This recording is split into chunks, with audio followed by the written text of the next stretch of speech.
whip smart, feminist humor icon, Gina Barreca has written for the New York Times, the Chronicle for Higher Education, Cosmopolitan, the Harvard Business Review, a wide oeuvre to be sure. You can catch her locally as the Board of Trustees Distinguished Professor at UConn, and to no one's great surprise, she's also the winner of UConn's highest award in teaching. Liza Donnelly has so many cool accolades, it's kind of difficult to know where to start. I really had to think about it, whether it was the cultural envoy to the US State Department, honorary PhD in peace and women's studies. She's, of course, an award-winning cartoonist for The New Yorker, a contributor to The New York Times, Washington Post, Medium, CNN, CBS, and author of a modest 18 books. Her latest work, Very Funny Ladies, is a veritable compendium. It's a social history that's drawing together cartoons, biographical sketches, and inescapably entertaining narratives to draw a picture, and I promise this is my only pun of the night, of female cartoonists across time. It will make you laugh out loud, and it may make you pee your pants, but honestly, there's no shame in that. So with that, I'm gonna welcome with RJ Julia and Wesley and RJ Julia. We're so grateful to have Liza Donnelly and Gina Barreca here in conversation today. So I'm gonna let them take it away. Thank you so much. Thank you. Thank you, Kristen. That was very nice. That was lovely.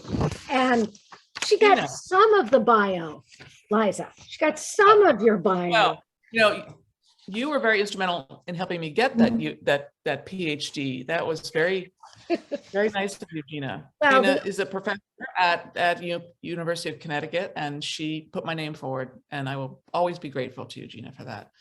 And I'm many other things. Grateful as we are. Again, we're going to be girls. We're going to be women through this whole thing, because we're going to be saying, no, you're pretty. No, you're pretty. We're going to be, no, you're funny. You're funny. Oh. That's what women do, right? Because we're sitting there. Here, let's hold up each other's books. Okay. These are just two of Gina's books, right? These are right. And these are just two of Liza's books. I was going to say, I doubt that male authors who are even friends and introducing each other don't have each other's books handy. And look at all the notes Liza has. Yeah, this is before I knew you. We had to say, this is before I knew you, Gina. I knew you first as an author of this wonderful book. You edited this book of women humorists over time. And I was a student of yours, not literally, but just by reading the book. And I reached out to you because I wanted to meet you. And that's how we became friends. Was that in the 90s or something? Yeah, it was, and it was amazing because, again, I've known your work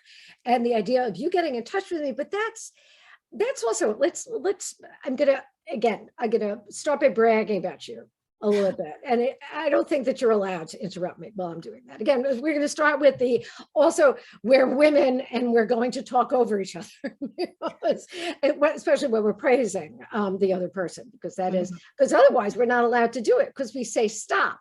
It's like if I say, Liza, you look amazing, you go, no, look, it's too dark, it's this, and I should have done that, right? Because that's what, God forbid, we should accept a compliment, right? No one knows how to say thank you in our language.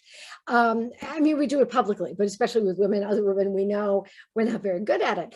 But Liza, it was such a pleasure for me to put your candidacy forward for the honorary doctorate at UConn a few years ago, and then to find out that your husband, Michael, had graduated right from the fine arts department at UConn. And I was like, I didn't think of him. I thought you, because but it was so wonderful. And the speech that you gave to the graduating class was just, phenomenal. But your work for the New Yorker, your brilliance, your work, again, especially, and I want to ask you how you fit, because you've thought so much about it with, I mean, your TED Talk was translated into 40 languages. I mean, that's a lot.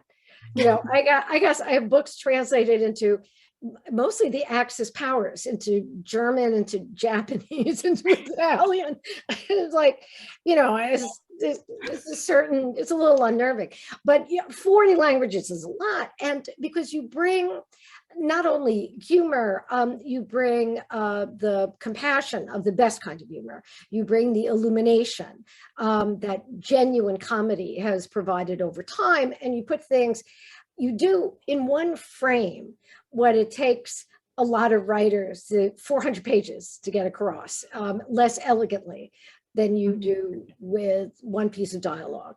And the fact that this crosses cultural boundaries, and you have the grace to go back through your histories, and this is what, Very Funny Ladies does, the new book, which is why it's the perfect gift book. I've already bought this, and I bought, again, Cartoon Marriage for everybody. I give these to people. Cartoon Marriage is one of my favorite wedding gifts for people, engagement gifts for people, because you are able to give us perspective, and it's your own perspective, but you come informed by the way everybody else lives. And you work with the work that you've done with the UN and with women who cartoon around the world in places where their voices and their pens are not allowed to be made public under their own names for fear that somehow there'll be retaliation for speaking up, right? That, can you take us through that a little bit for people who don't know your work as as they haven't had the delight yet of getting to understand your stuff as passionately and as deeply as I do? I mean, cartoons, you said it, cartoons really can say a lot in one picture, particularly cartoons that don't have a caption, because you'd have to speak that language to understand it. But sometimes you don't need to see the caption, so because the imagery gets to people's hearts immediately. And humor, well, because you're a humorist, and humor speaks truths to people. It looks at, it helps us look at ourselves, at our culture, whatever culture that is, and it helps us critique the culture, making fun of our culture, making fun of what's wrong with our culture. And that's the way you can see into the depths of the stuff that we do that we don't even know we're doing. The culture, that's what my TED Talk is about, the cultural strictures, particularly women live under, and we don't even know that we're living under them. We just accept them and move on with our lives. And still you get to your 40s and you realize, what the heck was I doing that for? Why did I buy that? Why did I wear my hair that way? Why, all that stuff. So humor can make you examine yourself and your environment.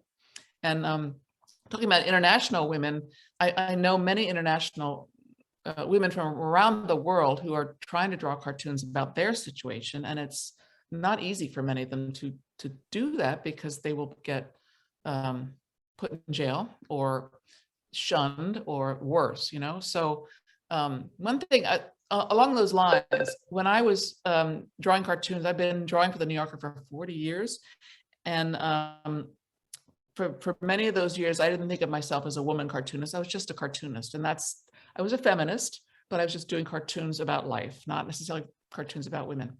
And it dawned on me at some point, I thought, well, I always do cartoons about America and about being an American person, being American. There must be a way I can do cartoons about women in other countries, but I thought, well, I don't know what it's like to be a woman in Afghanistan. I can't draw about that.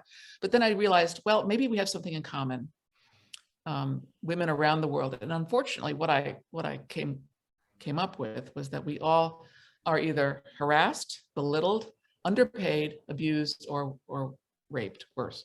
So unfortunately, and it depends on where you live as to the degrees of those things. So I started doing more cartoons about that, not for the New Yorker, that's not their style, but online for places like Medium or Politico or places online. Anyway, so that's a bigger picture of what I do. This book about women cartoonists it was a joy to research, going back into the history of the magazine. I did not expect to find women drawing cartoons in the 20s, but they were there. And they actually had been drawing cartoons for newspapers about suffrage even before the 20s, which is amazing. Yeah. Activist cartoonists, women. And then I just researched all the women at the New Yorker. I set my sights just there because that's what I know. I mean, comics, I'm not an expert on comics. I don't know much about it, but I loved finding these women and writing about them and publicizing them. So that's what Very Funny Ladies is about. And just one more thing is that maybe I could show some of the images from the book, because this book, I'll share the screen. Oh, okay, okay, I don't see it. Oh, there it is. Yay. There it is. Okay, so this is the second edition of the first book, which came out in 2005. And it's been in print ever since, which is amazing. I'm so grateful to Prometheus, the publisher. And there's the New Yorker. So, and this is the founders of the magazine, Harold Ross and his wife, Jane Grant, who was a feminist writer for the New York Times, which was unusual in the 20s for women to write for the New York Times. And they founded the magazine as a humor magazine.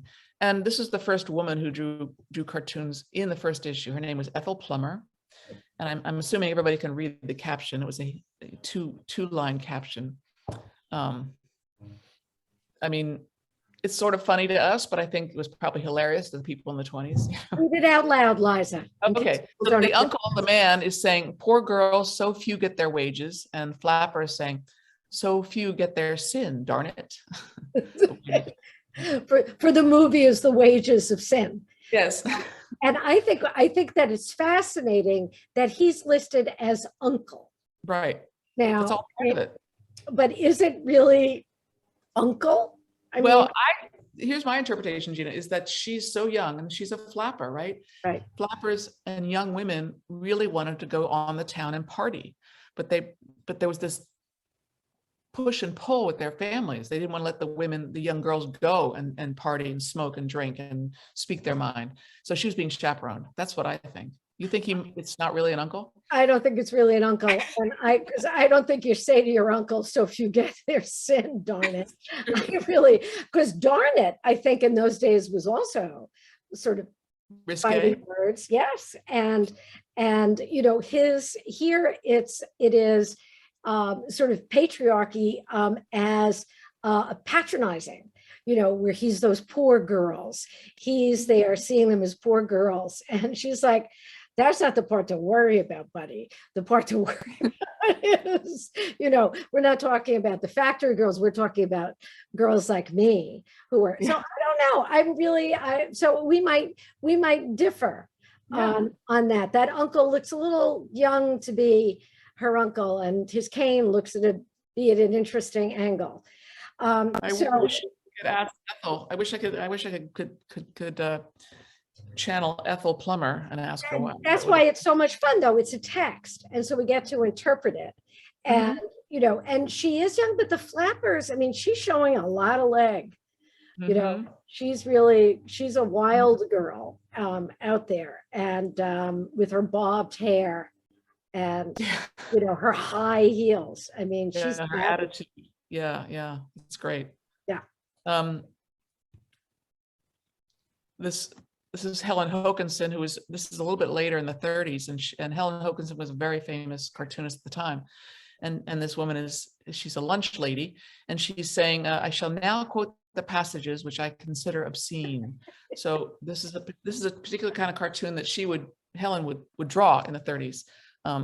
About these lunch ladies that she saw in Connecticut. You know, she lived in Connecticut at the end of her life. She originally started in New York. This is one of my favorite cartoons, and from one of my favorite cartoonists of that time. This is Barbara Sherman, and it's a sequential. So upper left hand corner, you start and you see the man is just talking and just gesticulating and explaining to the woman, and she's just smiling and sitting very still the whole time. And then at the end, he puts his hand on her lap, on her knee, and says, "You're a very intelligent little woman, my dear."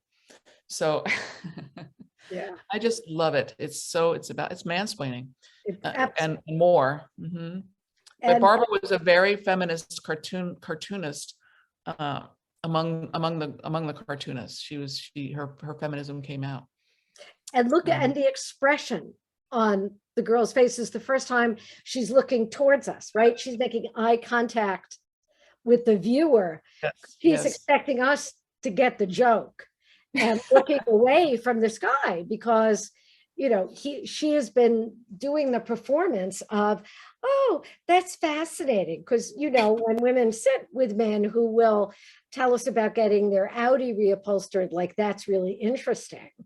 Yeah. We're sitting there going, and again, Pache's, well, there are guys in the audience, but we're going, oh, that's really, and we're thinking on the way home, I need bouncy towels. Do I have coupons, or did I leave the coupons in the other?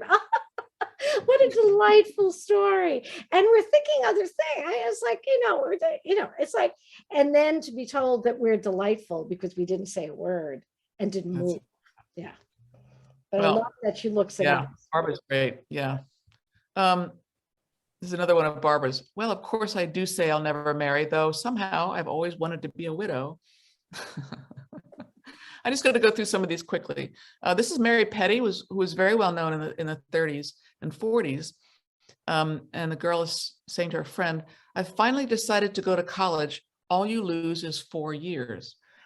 And this is a great commentary on women's place in society in the 30s and 40s and beyond. That college, I know my parents went to Swarthmore, and they said, they told me that Swarthmore was a place to go get married, to go find your mate. And that was very true, I think, of most colleges for women, a lot of them anyway. Right, Gina? Yes, absolutely. Absolutely. I, as one of the first women at a boys' school, at the Dartmouth School for Boys at Dartmouth College, that was the third class women, I think, to matriculate there. It was, it was not supposed to be where you found your mate. People did, but it was, they found their mate still at the girls' schools, and you were there trying to figure out why everybody getting off a bus was more attractive than you were, since you sat next to them in geography. But then you realized that there were these lovely people who were coming to do their laundry and bake them brownies. And then I was like, I want somebody to do that. Why can't I get somebody off a bus? This is like, damn, I'm straight, but I want somebody to come and make me brownies and then leave. I mean, it was the best of all possible relationships. That's a great, and I love the cityscape in the back. Yeah, she was great. Yeah. I'm gonna skip through some of these. This is Alice Harvey, and the woman's saying, and what was that woman's name? The one we liked her husband so much. Yeah. This is a typical. This is what these women were doing in many of their cartoons. They were sharing with the world what their lives were like. Whether it was talking about men, or trying to get along in the world as flappers. They were sharing their lives with us. This is Nora Benjamin. No, sorry, this is Nancy Faye. But mother, where do babies come from? And then many of the women would draw about raising children as well. And many of the women did cartoons just about life, not necessarily about being a woman. This is another Barbara Sherman. Yes, Jane was stunning, but she's married now. Love it. So you can see how Barbara was a feminist in her cartoons. Oh, this is another Barbara Sherman. Two men talking this time. Well, I guess women are just human beings after all. And this could be interpreted in a number of ways. How do you see it, Gina? I think that, first of all, they're on their own. There are no women present. They're a club, right? They're a club. Yeah, it's right. And they're discussing this philosophically. And it's whether it looks like they're stunned by the revelation, right? That they're just, and they're resigned and they're horrified. And not for nothing, but the figure on my right looks exactly like the girl who was very intelligent after all, a very intelligent little thing after all. It must be her brother. I wonder what they discovered about the girls that women that did that. How do you read it, Liza?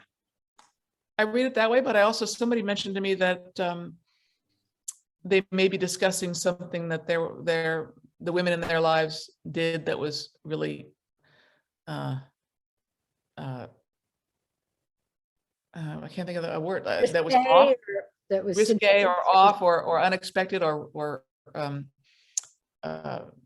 unethical or something, and they're just saying, well, I guess they are human after all. Right. Yeah. I don't know. It could be either one. Just, don't. yes, actually you're right, because it's the just, not Yeah. just, I mean, just human beings. After all, that they're not angels. That's like Anita Loos, Right. gentlemen prefer But blondes. women, because we know women were put on a pedestal, particularly in the Victorian era, right? Right. Women were so women were not supposed to think about politics or vote because it was too dirty. Women were like these angels. They're so perfect. They raise our children, you know. Right. They were the angels in the house. That's what Virginia Woolf said, that every woman had to kill the angel in the house before she could create. That's her line, right? Is that you have to, it was a famous poem during the Victorian era, and young women were given that as almost like a handbook for femininity. And Woolf said in the 20s, women writing, you have to kill the angel in the house, in a room of one's own, to be able to write, so that you need 500 pounds and a room of your own to be able to create. And you have to get rid of the haunting specter of the perfect woman, because the perfect woman will never allow you to create, because no creation is perfect. Right. Well put. God, that's great. If you haven't read A Room of One's Own, you should read it, because it's amazing. Yeah, and it's 1929. And it still speaks to us. I know. I mean, it's not like it's easy for people to keep doing that. It's not, I mean, again, we're both married to nice men named Michael, not the same one. And that I know of. Yeah.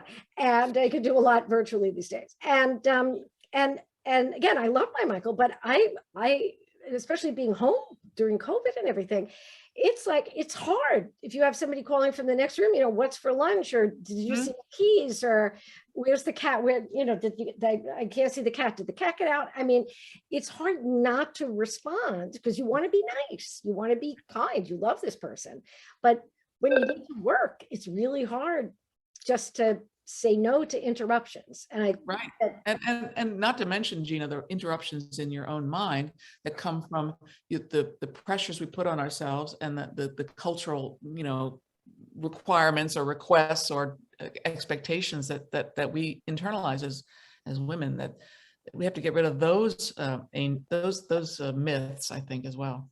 Right. I mean, I put up something on my Facebook page, and I will invite everybody to like us and follow us and do all of that stuff. It's really good for the next books. It's good to also be in conversation with people who, we enjoy each other's company and work. And I love hearing, so that when I put up one night, a couple of weeks ago, I was having a sort of a bad night, and I was having trouble writing. I was having trouble doing stuff. I was sitting at the computer, and I said, it's around 10 o'clock at night that the mean girl voice comes into my head. And it's everything. You didn't do this. Yeah, you got that, but you didn't do this, and you didn't answer her email, and you should have, and how come? And it's like, I'm overwhelmed by somebody who says stuff to me from my inner vault, who I would never let her speak to a friend of mine like that. I would never say this to anybody else. And I mean, I say stuff about myself that would start a bar fight if somebody said that to a friend of mine, So, but the idea that we can, that mean girl stuff, no one can be, that's what you can't tell women, the golden rule is treat someone as well as you would treat yourself, or how you would be treated, because we're terrible to ourselves. Yeah, we're much nicer to other people. So anyway, yes, this is a great one. I'm gonna skip through some of these to get to more contemporary ones, because I wanted to mention that the first edition was in 2005. The new edition that just came out this year is because I proposed it to the publisher, because now there are equal number of women drawing cartoons than as men at the New Yorker magazine. That's pretty much. I mean, it's hard to judge, because people come and go, but it's basically so there were like 8 women in the 20s, 30s, about coming and going, about 8 women, and then drawing cartoons. And then in the middle of the last century, in the 50s and 60s, they sort of dwindled away. There was only like 1 or 2 in the 50s. And then no women drawing cartoons in the 60s for the magazine, which I thought was fascinating, because I think it kind of makes sense if anybody has read their history about the 50s and 60s. Humor was so misogynistic, as Gina taught me that. But then in the 70s, they returned because the second wave of feminism, women felt more creative, they felt more accepted, they felt more emboldened, I think. And B, there was a new cartoon editor that arrived at the magazine, a man who was open to new types of humor, new ways of looking at humor, new ways of expressing humor. And he brought in this woman, Nurit Karlin, who was an Israeli woman, and her work was a bit different than what was happening at the magazine at the time. As you can see, very simple lines. So then, so ever since the 70s, I arrived in 79, Roz Chast came in 78, I think. It's just been upwards with the numbers of women at the magazine to now, where they're pretty much equal. And the publisher said, yes, absolutely, we'll do new editions. So the new book has a whole new chapter, 2 new chapters by me, and then a preface by David Remnick, the head honcho at the New Yorker, and Emma Allen, who is our new cartoon editor. And I think I need to say this, I really want to say this, I think they have made a concerted effort, the two of them have made a concerted effort to increase diversity in the cartoon community. And that includes women and people of color and people of different genders as well. We have a transgender cartoonist, we have non-binary cartoonists, we have cartoonists from abroad. So it's great, it's wonderful. And that's there's Roz. Who I think is also isn't she another Connecticut resident? Yeah, she lives in Ridgefield. She's born and bred in Brooklyn, but she raised her kids in Ridgefield. Yeah. I mean, I know, because it is, I see myself in every one of her, it's everyone. I think that's Roz's gift, is everybody sees themselves in her work. Everybody does. That's the best. And everybody's family. So yes, please. Yeah. It's Roz as well. Absolutely. Yeah. I had one student who said, yes, there are 2 kinds of films. I mean, this was preceding, Alison Bechdel and the Bechdel test. He said, there are movies with candlelight and conversation. Those are women's movies, and with explosion and tanks. And those are men's movies. And I thought that's reductive, but not inaccurate. It's just nuts. This is one of mine. It came out in the 90s. Little girl is she says, some kids at school called you a feminist, Mom, but I punched them out. This is a time in the 90s, if you remember, when feminism was a bad word in some circles. Right. The little girl is I don't advocate violence, but she's sort of embodying feminism. She's standing up for what she believes is the right thing, which is, somebody's calling mom a name. So. And I love the mother's expression, the sort of flat expression of the parents, and who have the same nose, and the mother's at the stove, and she's, but no, I mean, and the little girl, she appears in various places. I mean, that's the early little girl, right? I mean, she is, she is often the speaker of truth. I know, I love drawing kids speaking adult things. Yeah. Right. Because a lot of your cartoons and the cartoons that you have, and again, Very Funny Ladies, which everybody must order from Art Julia, the new edition. No, but I'm serious. This is, you'll love it. I mean, you have on the back, you have Katha Pollitt is, talking about, the importance of this book, and you have Ed Koren and, Andy Borowitz. I mean, those are not, you don't have Katha Pollitt and Andy Borowitz on the same page always necessarily. And they're both like, no, Liza Donnelly is the smartest, funniest, most creative woman. And she is looking at the smartest, funniest, most creative women in the world. And you, again, you give, what you do so beautifully is to give everybody credit. You show us the way that the cartoonists emerge, how they speak to each other. I love seeing the pictures of all the cartoonists, because it is like seeing somebody's, like them in their natural habitat. So you give us, a little bit of information about everybody. And because the little girl reminded me of, which I can't believe I didn't show before, where you were gorgeous enough to do 2 covers. You did one for mine and Bethel. I was honored. But this is for the cover for the re-release of the first book I did, which was They Used to Call Me Snow White, But I Drifted, which is, of course, a line from Mae West. And you were like, okay, what kind of ideas do you have? And I said, how about a seditious Snow White? And so this is what you came up with. And she is a goddess. I mean, she's that little girl in a Snow White outfit, 10 years later, with the fist in the air and pants on, and the little hair bow is a headband. I mean, I am so proud of this. You have no idea, Liza. But it's absolutely true.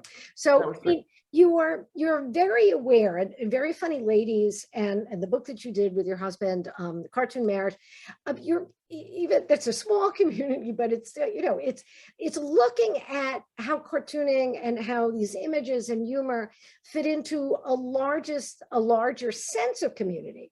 And I think that what you're saying is that even in the New Yorker now, with the new editors and a new perspective, and it's not just prep school humor, right? It's not just, and I think we can see that. Some of the more modern women, this is a great one. You're half decent, Josh. I like that in a man. This is Carolina Johnson, who's not that new anymore. She's been around, I forget since when, but she's been around for a while. I want to find some. This is Emily Flake, who's relatively new. It's a magic potion that makes everything you say interesting. I know. And the fact that she had that with a child as opposed to a man, I think is interesting. Right? This is Liana Fink, who's very popular right now. It's not you, Adam, it's men, which is brilliant. I just want to get, I love this one. This is Kim Moore. No, we're good. This gentleman accidentally touched my breast and I accidentally broke his nose. She's fantastic. Amy Huang. Yes. Amy might be the first, we don't know for sure, but she might be the first Asian woman cartoonist at the magazine. I went the entire day without any human interaction. How many of us have felt that way? Right? I know. This is a woman says, I can't believe you had the audacity to have ex-girlfriends. This is a new contributor. Her name is Sarah Akintieri-Noir, and she's a Black woman, and she lives in London. She's from the UK, and I've interviewed her for the book as well. Right. So they're increasing race and gender. Ever since you got that romper, you never want to stand stiffly in the corner with me anymore. Sarah Lautman, who's one of my favorite new cartoonists, and she's just really quirky. She teaches art at the Maryland School of Art, College of Art, but her work is really quirky. She's queer. She identifies as queer, so her work is often in that vein, and that's new for the magazine. There's another one of hers. Oh, I know. I'm showing a lot of hers because I did an event with her, and this is one of mine. Yeah. Fun can happen to adults too, right, Gina? Absolutely, and you make that happen for me. I mean, isn't that like it's a takeoff on some level of Shel Silverstein, isn't it? I mean, doesn't that look like the Giving Tree a little bit? Well, maybe people. Where am I? I want to get back to. Okay, I love Shel Silverstein. Yeah, but I thought because of like sitting, on wasn't one of the covers the kid on this, but this time it's a woman, and I always the Giving Tree seemed to me to be a really misogynist book. Not that I'm looking for that anywhere, but it was like I'll take and I'll take and I'll take and I'll take and I'll take and I'll leave, and that's how things should be.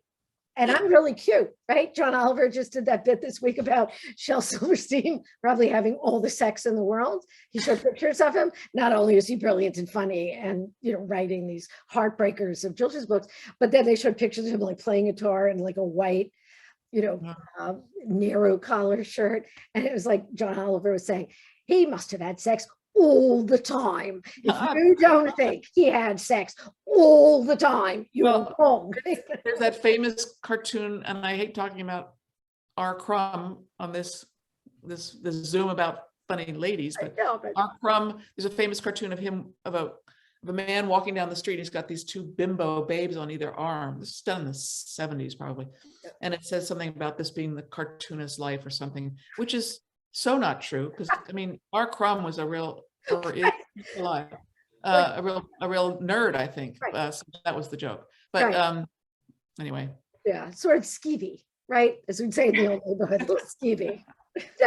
Not the one with the two. He was drawing his fantasy life in there. No, thank you. That was a brilliant history. And Liza, so I mean, with the many books you have written, with all of the work that you've done, I'm going to ask you the question that everybody will ask, and so I'm taking the privilege away from the participants. I'm scared. No, good. But when did you first start? I know you talk about this in the books, but when did you first see your art, your ability to use humor, to sort of harness your creativity, to put it to work for you, that it made sense of the world in a public way? In a public way, I should say that. I want to narrow it down. Well, I wanted to be in the New Yorker early on. Actually, I wanted to be a political cartoonist, Gina, but I didn't think I had the opinions that you needed to do that, which is gender thinking on my part, because I certainly do have the opinions. I just had pushed them down. So I looked at the New Yorker and I saw that the New Yorker had political cartoons, and they did very New Yorker-y type political cartoons.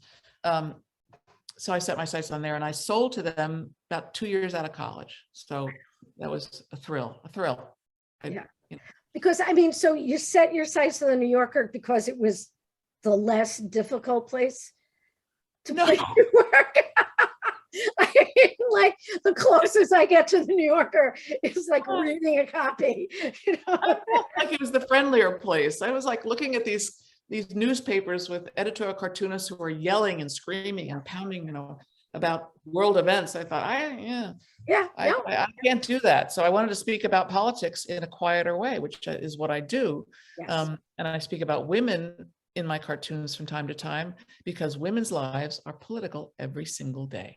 Every time women open our mouths and something besides a cooing noise comes out, we're making no. If a woman is not going, what did you, somebody is going, wow, what does she try? Wow, boy, she's postmenopausal. I mean, this is like every time, and everything is used as a weapon against you if you allow it to be, until you build up your internal Kevlar that just, or you see this all as I think we both do, that you see it as almost a kind of, you take the energy that's coming at you with anger and you flip it around so that it goes out as something else, right? Mm-hmm. You have to transform. I mean, that humor finally is redemption, that it redeems the moment. I think that we take, as all the cartoons you were showing us, as the stories that we've heard from so many women that both of us have been privileged enough to have contact with,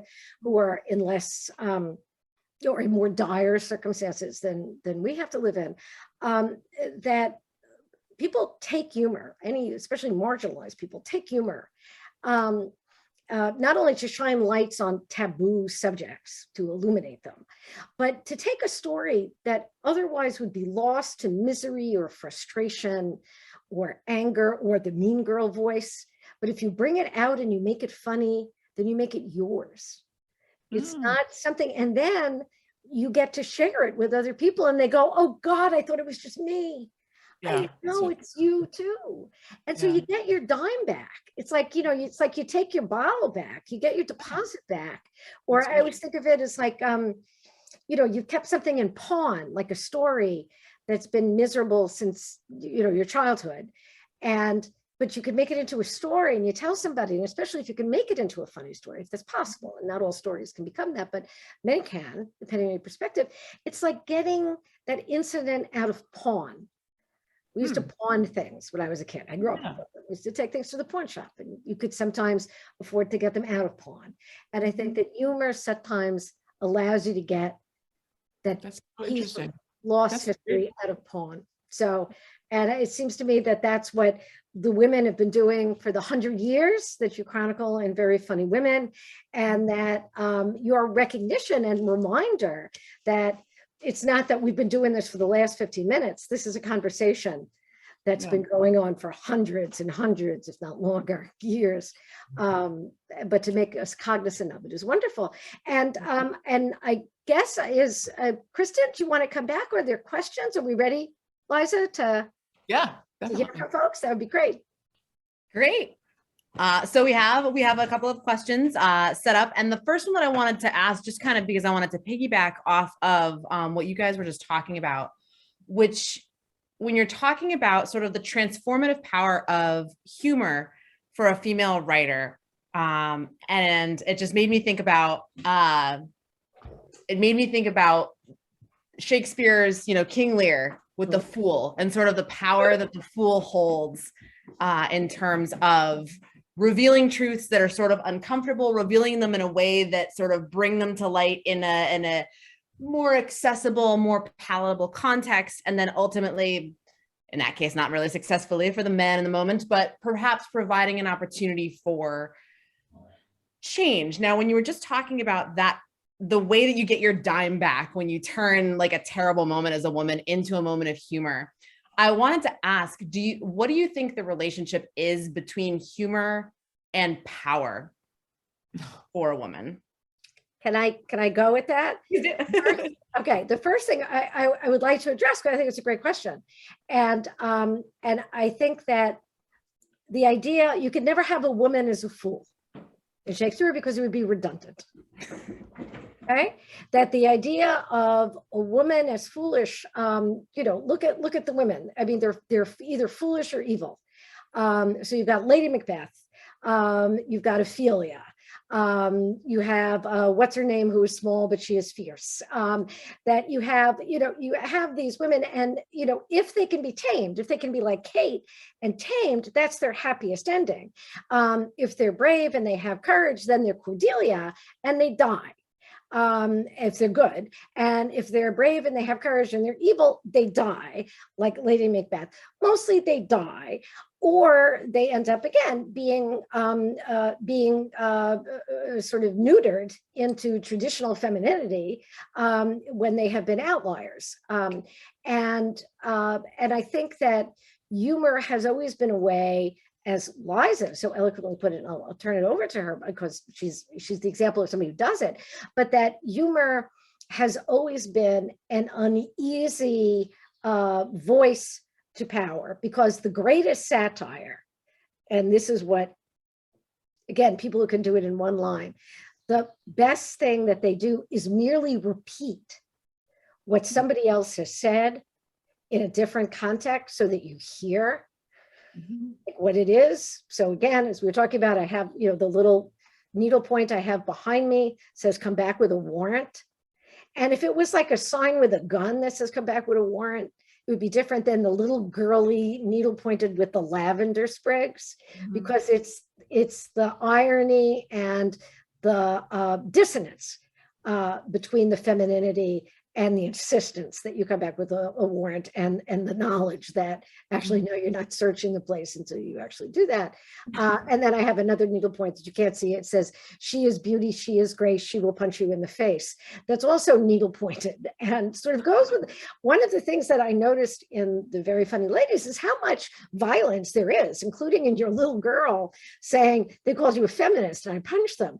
There's a lot of, it's sort of, humor grabs you by the collar, but then it repeats back what you've said to make you hear it. And sometimes that's the worst kind of cringe that you can make somebody endure. And especially if you realize that you're laughing at them, can be a corrective. So Liza. Well, that's why for generations, I don't know how, well, for centuries, men have controlled humor because they were afraid of what we would say, that we would belittle them. And we do, and we will. I mean, if they deserve, and not just, I don't believe that humor should be making fun of somebody just for the sake of making fun of somebody. I don't like that kind of humor.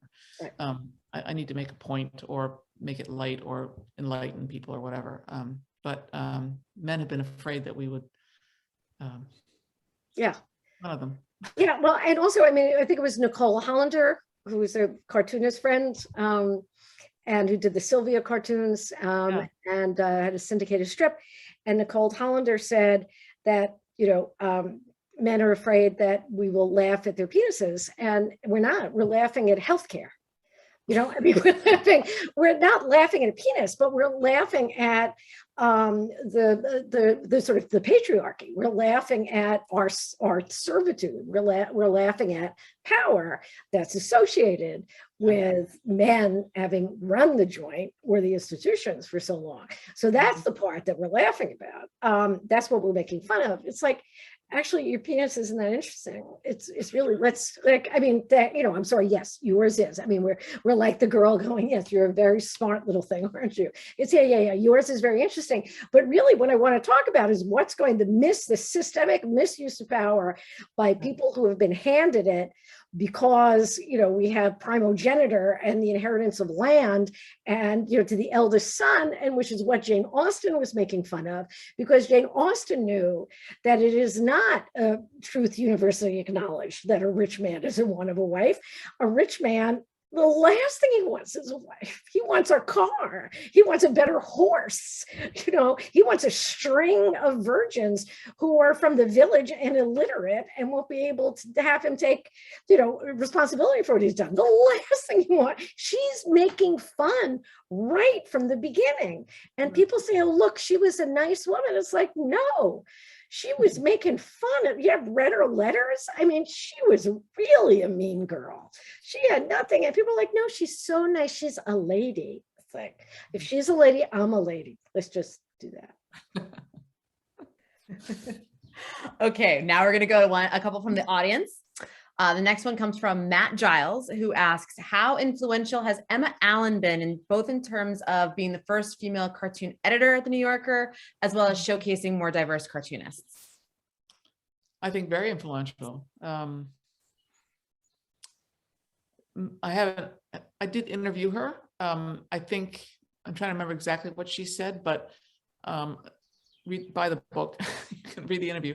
But I do think that Emma Allen and David Remnick, they are the ones that decide the cartoons every week. And David is the final say. But I do think that they have made a concerted effort to find or encourage more women, more people of color, and more diversity in gender as well. So yeah, I give her a lot of credit, and it's not easy, I'm sure. I don't want that job. I did want it, but I don't, it's a tough job. There are some jobs that you're like, thank you so much for doing that. And I am just so glad that I don't. Exactly. That's a lot of jobs. There's right? a lot of jobs like that. The jobs. Anytime you feel, that your own job is grinding you down, it's nice to have that list on standby. Absolutely. It's like, yes. And again, thank God somebody does it. I think of that every time tax seasons go by. It's like, really, you want to be an accountant? And then I go like, thank God, I love my accountant. Thank you. Thank you for do it. But let me say one more thing about that question, which I failed to say before. When Lee Lorenz was the cartoon editor when I arrived, he brought me in and Roz and a couple of other women. He changed the trajectory for women really by trying to see humor differently. So he wanted to see if there were other ways to express humor in cartoons. And so the cartoonists that he brought in, many of them had a little quirkiness to their way of expressing humor. So when you do that, when you open up the doors for what can be good or what can be considered the best, when you make it a broader, no pun intended, entry, then you get more voices. You get people talking about their lives and their experiences, whether it's as a woman or as a Black person or as a transgender person. They may not fit into that narrow, cartoon category that was happening in the 50s and 60s. So when Lee opened the doors, more people came in, and I think Emma's doing the same thing.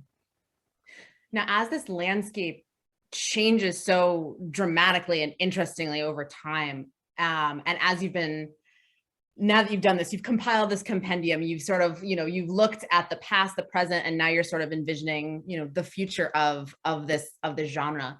What do you think is the angel in the house for today's humorist?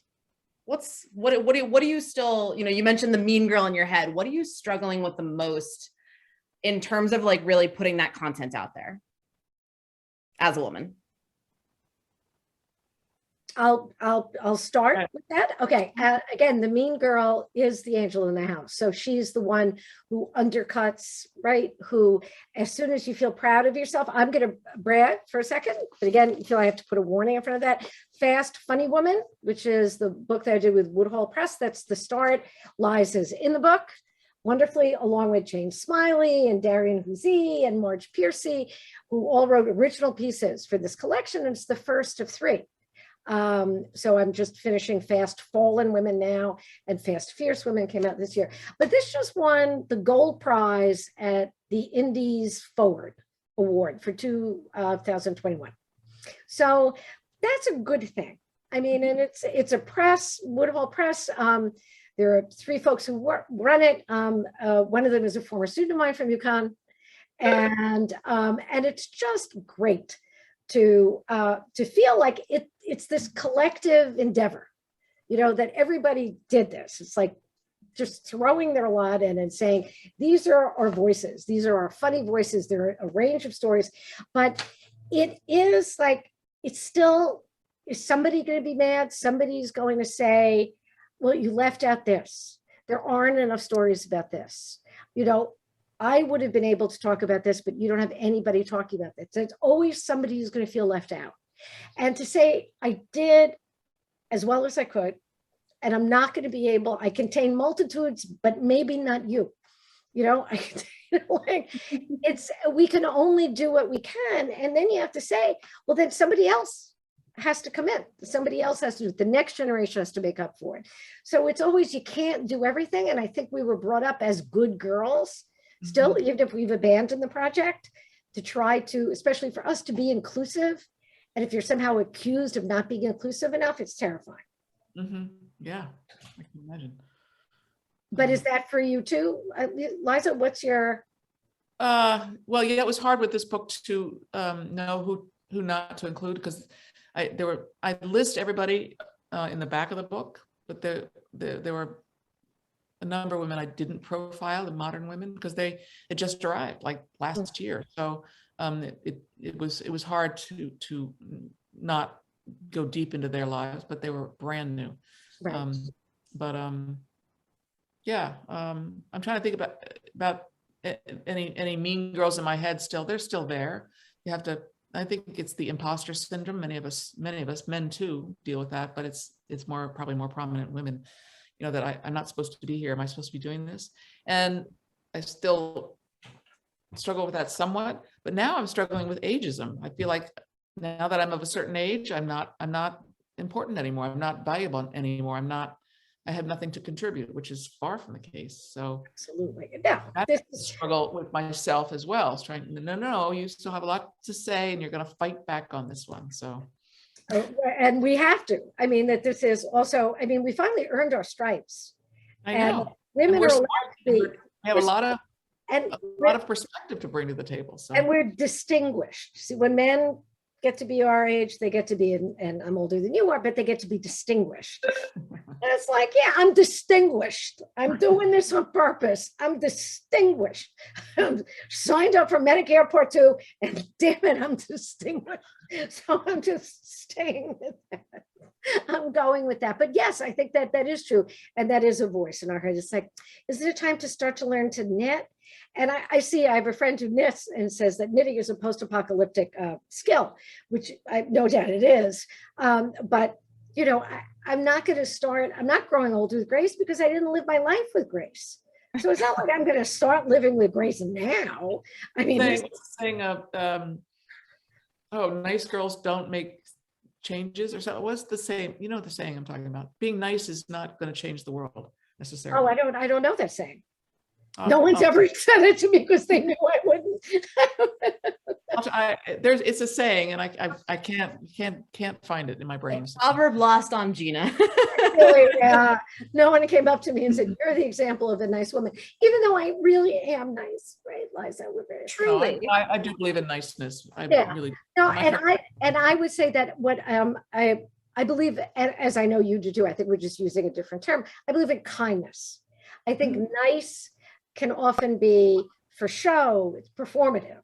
Right. But kind, you have to like go to your back pocket and the bottom of your purse, because we carry everything. We might need to start life in another state with us at all times, because we want to be able, we're nurturers and caretakers, and we want to be able to give to people. So if somebody says, I have a headache, I have Advil, I have Aleve, I have Tylenol, are you allergic? I have Sudafed, I have Activin, my sister-in-law is a nurse, I have sample, God forbid we're not giving everybody what they need.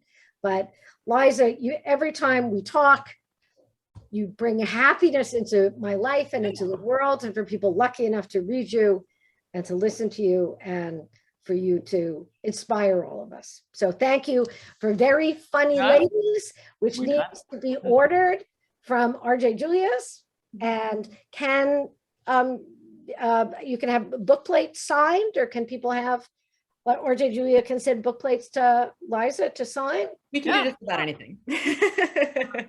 That would be happy to personalize if we can figure out a way to do that. I'd be happy to do that. So yeah, we will the links are below for ordering any of the amazing books that you have heard described here tonight. And I think all that remains is for me to thank Liza Donnelly and Gina Barreca for joining us tonight, and for just an absolutely spectacular evening. And to all of our participants for coming by and joining us. So thank you all so much. I want to thank RJ Julia for having us, and I want to thank Gina for taking the time to do this with me. I loved it. So comfortable talking to you. You're amazing.